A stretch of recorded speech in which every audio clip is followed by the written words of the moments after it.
So good morning students. Today we are going to see the topic about Bellman-Ford algorithm.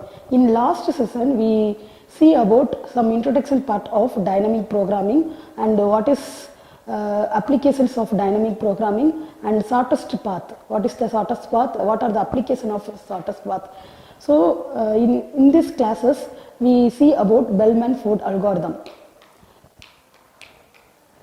So first our objectives of this video is to introduction about Bellman-Ford algorithm and algorithm of Bellman and how does it works and illustration of that algorithm.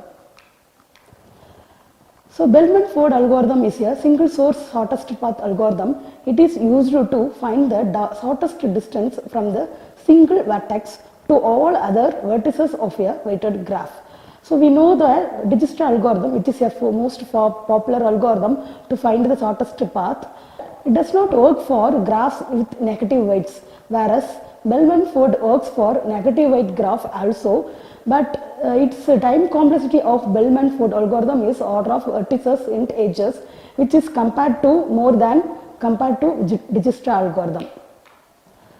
So now we will see step by step algorithm of Bellman-Ford.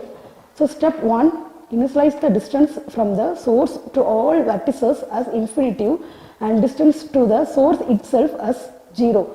For that, first we have to create an array dist of a size number of vertices with values as infinitive except the source vertex as 0.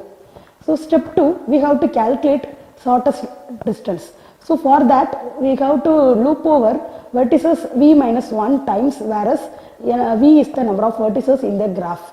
So let us take, if the edge is uv, the distance of v is greater than distance of u plus weight of edge uv, then we have to update distance of v. Otherwise the distance of v is equal to distance of u plus weight of the edge. So last step, it reports whether the negative weight cycle is available in the graph. So for that we have to traverse every edge to the following edge for every edge uv. For that, if your distance of v is greater than distance of u plus weight of the edge uv, then the graph contains negative weight cycles.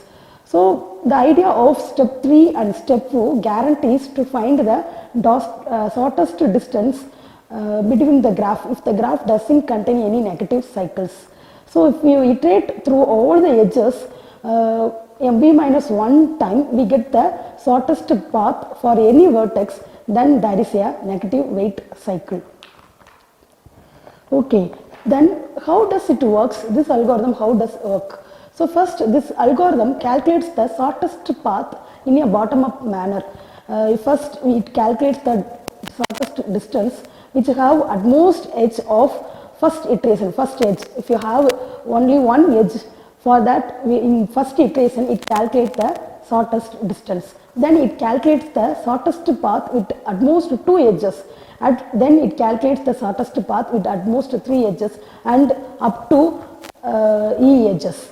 So after ith iteration of the outer loop, the shortest path with at most edges, uv edges are calculated.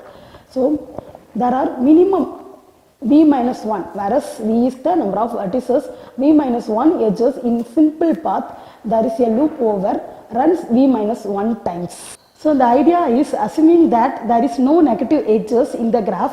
If you have calculated shortest path with at most I edges from an iteration over all edges guarantees to give the shortest path with at most I plus 1 edges. So now we illustrate this algorithm with an example. So step 1, first we have to set the source vertex be 0, all other vertex as infinitive, initialize all distance as infinitive except the distance to the source itself as 0. So the total number of vertices in the graph is 5. So all the edges must be processed at least 4 times. So here one example which it have 5 vertices a, b, c, d, e and source vertex as a. So as distance of a as 0, other remaining vertices as infinitive. So in step 2, we calculate all edges are processed in the following order: B, D, D, B, B, D, A, B, A, C, D, C, and B, C, and finally E, D. So we get the following distance when all the edges are processed or first time.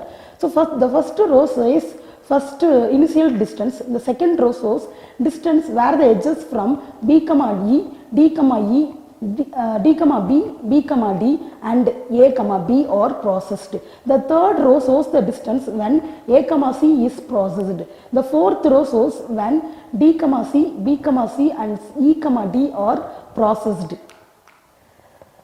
So the final step, the first iteration guarantees to give shortest path where at most one edge long. We get all the following edges when all the edges processed second time. So in this example, the last row 0, -1, 2, -2, 1 is the final values. This is the final iteration values. So second iteration guaranteed to, we already saw the first iterations guarantees to give all shortest path where or at most one edge long. So the second iteration guarantees to give all shortest path which are at most 2 edges long. So similarly for third iteration guarantees to all shortest path with or at most 3 edges. So likewise more time. So the distance are minimized after the second iteration most probably, so that the third and fourth iteration does not update the distance. In this example, in the second iteration itself, all distance are minimized after the second iteration, so that in third and fourth iteration the distance does not update in this example. So the application of Bellman-Ford algorithm. So the Bellman-Ford algorithm is used to examine a graph for the presence of negative weight cycles. So this is the most probable applications for negative weight cycles. So this algorithm is most suitable to find this one.